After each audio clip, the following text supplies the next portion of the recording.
ಆ 6 ಜನ ಸಾಕ್ಷಿದಾರರು ಯಾರ್ಯಾರು, ಯಾವ್ಯಾವ ರೀತಿ ಕೊಲೆ ಆದರು ಅನ್ನೋದನ್ನು ನಾನು ನಿಮಗೆ ಈ ವಿಡಿಯೋದಲ್ಲಿ ತಿಳಿಸ್ಕೊಡ್ತೀನಿ. ಸ್ನೇಹಿತರೆ, ಸೌಜನ್ಯ ಪ್ರಕರಣಕ್ಕೆ ಸಂಬಂಧಿಸಿದಂತೆ ಸಂಪೂರ್ಣ ಮಾಹಿತಿ ಈ ವಿಡಿಯೋ ಒಳಗೊಂಡಿರುತ್ತೆ. ನೀವು ಈ ವಿಡಿಯೋನ ಎಲ್ಲೂ ಕೂಡ ಸ್ಕಿಪ್ ಮಾಡೋಕೆ ಹೋಗಬೇಡಿ. ಅಕಸ್ಮಾತ್ ಸ್ಕಿಪ್ ಮಾಡಿದ್ರೆ ನಿಮಗೆ ವಿಷಯದ ಅಭಾವ ಉಂಟಾಗುತ್ತೆ. ಈ ವಿಡಿಯೋವನ್ನು ನೀವು ಸಂಪೂರ್ಣವಾಗಿ ನೋಡಿ. ಆ ಸಹೋದರಿಯ ಹೆಸರು ಸೌಜನ್ಯ ಅಂತ. ಆಕೆಯ ವಯಸ್ಸು ಕೇವಲ 17 ವರ್ಷ.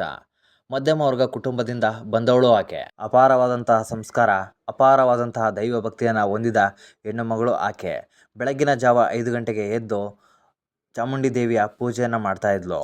2012 ಅಕ್ಟೋಬರ್ 9ನೇ ತಾರೀಕು ಮಂಗಳವಾರ. ಅವತ್ತು ಸೌಜನ್ಯಳ ಮನೆಯಲ್ಲಿ ಹೊಸಕ್ಕಿ ಹಬ್ಬ ಅಂತ ಆಚರಣೆಯನ್ನು ಮಾಡ್ತಾ ಇರ್ತಾರೆ. ಆ ದಿನ ಸೌಜನ್ಯ ತನ್ನ ಮನೆಯಲ್ಲಿ ಏನು ಕೂಡ ಟಿಫನ್ ತಿನ್ನೋದಿಲ್ಲ, ಉಪವಾಸ ಕಾಲೇಜಿಗೆ ಹೋಗ್ತಾಳೆ. ನಂತರ ಕಾಲೇಜಿನಲ್ಲಿ ಎಲ್ಲ ಪಾಠ ಪ್ರವಚನಗಳು ಮುಗಿದ ಮೇಲೆ ಊಟಕ್ಕೆ ಅಂತ ಬಿಟ್ಟಾಗ ಆಕೆಯ ಸ್ನೇಹಿತೆ ಬಹಳ ಒತ್ತಾಯ ಮಾಡ್ತಾಳೆ. ಸೌಜನ್ಯ, ನೀ ಬೆಳಗ್ಗೆಯಿಂದ ಉಪವಾಸ